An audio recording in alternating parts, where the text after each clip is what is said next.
Hello అందరికీ నమస్తే. ఇది వచ్చేసి BAPS స్వామినారాయణ మందిర్, రసూల్పుర, సికింద్రాబాద్ దగ్గరలో ఉంది. ఈ టెంపుల్ కి మెట్రో ఫెసిలిటీ ఉంది. రసూల్పుర మెట్రో స్టేషన్ లో దిగి వాకబుల్ డిస్టెన్స్ ఉంటుంది అక్కడ నుంచి టెంపుల్ అయితే. 7 AM నుంచి 12 PM దాకా మార్నింగ్ ఉంటుంది. 4 PM to 8:30 PM ఉంటుంది. అండ్ ఎవ్రీడే హారతి అయితే ఈవినింగ్ 7 కి ఉంటుంది, మార్నింగ్ 7 కి ఉంటుంది. టెంపుల్ అయితే చాలా చాలా బాగుంది. కంప్లీట్లీ వైట్ మార్బుల్తో ఉంది. అండ్ టెంపుల్ మొత్తం గోల్డ్ అండ్ వైట్ థీమ్ లో ఉంటుంది. చాలా చాలా బాగుంది. ఈ టెంపుల్ కట్టి కూడా 20 years అవుతుంది. టెంపుల్ అయితే చాలా చాలా ప్రశాంతంగా ఉంది. ఇక్కడైతే మనం నారాయణమూర్తితో పాటు శ్రీకృష్ణుడు, శివపార్వతులు, సీతారాములు, వెంకటేశ్వర స్వామి, ఇంకా కొన్ని మూర్తుల్ని మనం దర్శించుకోవచ్చు.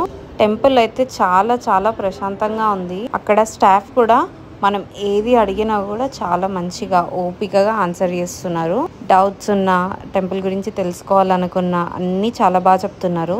అండ్ ఇక్కడ వచ్చేసి ఎవ్రీ సండే అయితే అన్నదానం అయితే జరుగుతుంది 12 o'clockకి. ఇంకా ఈ టెంపుల్కి గుజరాత్ వాళ్ళు ఎక్కువ వస్తారు, అంటే వాళ్ళు బాగా మొక్కుతారంట. ఇండియాలో మనకి ఇంకా చాలా టెంపుల్స్ ఉన్నాయి, బట్ హైదరాబాద్లో అయితే ఒకటే ఉంది. ఇంకా ఎవరైనా చూడని వాళ్ళు ఉంటే మాత్రం ఖచ్చితంగా వెళ్ళండి. చాలా ప్రశాంతంగా అనిపిస్తుంది. అండ్ టెంపుల్ కూడా మీకు చాలా బాగా నచ్చుతుంది. ఇంకా టెంపుల్ ఆర్కిటెక్చర్ కూడా చాలా చాలా బాగుంది. చిన్న చిన్న మైన్యూట్ థింగ్స్ అసలు ఎంత బాగుందో. ఇంకా ఫొటోస్ దిగే వాళ్ళకైతే పెద్ద పండుగ ఇక్కడ. బయట మాత్రం ఇంకా చాలా ప్రశాంతంగా, అక్కడ ఓపెన్ ప్లేస్ ఉంది, గార్డెన్ లాగా. అక్కడ కూర్చొని ఎన్ని ఫొటోస్ అయినా దిగచ్చు. ఆల్మోస్ట్ మీరు డే మొత్తం స్పెండ్ చేసినా కూడా మీకు అస్సలు బోర్ కొట్టదు. అంత బాగుంది టెంపుల్. అండ్ సరౌండింగ్స్ కూడా ఎంత నీట్గా మెయింటైన్ చేస్తున్నారు. ఇక్కడైతే మనకి వాష్రూమ్ ఫెసిలిటీ ఉంది అండ్ డ్రింకింగ్ వాటర్ ఫెసిలిటీ కూడా ఉంది. అండ్ పిల్లల్ని తీసుకొని వచ్చిన వాళ్ళకి కూడా పార్క్ ఫెసిలిటీ ఉంది ఇక్కడ. ఇక్కడైతే లోకల్ పిల్లలు ఈవినింగ్స్ వచ్చి ఇక్కడ గార్డెన్లో క్రికెట్ ఆడుతున్నారు. ఎంత బాగా ఎంజాయ్ చేస్తున్నారో వాళ్ళైతే.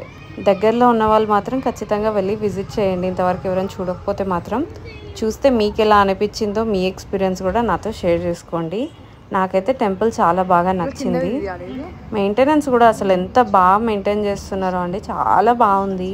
చూడండి ఎంత బాగుందో, చాలా ప్రశాంతంగా ఉంది అసలు. అక్కడ మస్ట్ విజిట్ టెంపుల్ అని చెప్తాను నేనైతే. మీకేమనిపిస్తుంది? అంతే కదా. చూడండి ఒకసారి టెంపుల్ అంతా ఎంత బాగా కనపడుతుందో. ఇక్కడ హ్యాండిక్యాప్డ్ వాళ్ళకు కూడా లిఫ్ట్ ఫెసిలిటీ అయితే ఉంది. అంత బాగా మెయింటైన్ చేస్తున్నారు టెంపుల్ అయితే. 20 years అవుతున్నా కూడా కనీసం తెలీదు ఇక్కడ టెంపుల్ ఉందని. వెళ్ళి విజిట్ చేసేవారికి అయ్యో ఇన్ని ఇయర్స్ ఎలా మిస్ అయ్యామా అనిపించింది మాకైతే. చూడండి మస్తు ఉంది అసలు టెంపుల్ అయితే. ఇది చుట్టూ సరౌండింగ్స్ ఎంత నీట్గా మెయింటైన్ చేస్తున్నారో. ఇక్కడ ఇంత డస్ట్ లేదు. మెయింటెనెన్స్ మాత్రం చాలా బాగుంది. అండ్ ఈ టెంపుల్ గూగుల్ మ్యాప్స్లో సెర్చ్ చేసేటప్పుడు BAPS స్వామినారాయణ టెంపుల్ అని మాత్రం కొట్టండి. స్వామినారాయణ టెంపుల్ అంటే అది వేరే లొకేషన్ వచ్చేస్తుంది. ఇది ఒకటి చూసుకోండి. ఇంకా ఇక్కడ నుంచి 10 minutes దూరంలో మనకి స్టెప్ వెల్ కూడా వస్తుంది. కుదిరితే అది కూడా విజిట్ చేయండి, చాలా బాగుంటుంది. మేము వెళ్ళింది మండే, సో అది ఆ రోజు బంద్ చేసి ఉండే, అందుకే మిస్ అయిపోయినాము. కుదిరితే మండే కాకుండా వేరే డే వెళ్ళడానికి ట్రై చేయండి. చూడని వాళ్ళు ఇంకెవరైనా ఉంటే మాత్రం ఖచ్చితంగా చూడండి, చాలా బాగుంటుంది. నా వీడియో కనుక మీకు నచ్చినట్టయితే లైక్ చేసి సబ్స్క్రైబ్ చేయండి. Thank you so much for watching.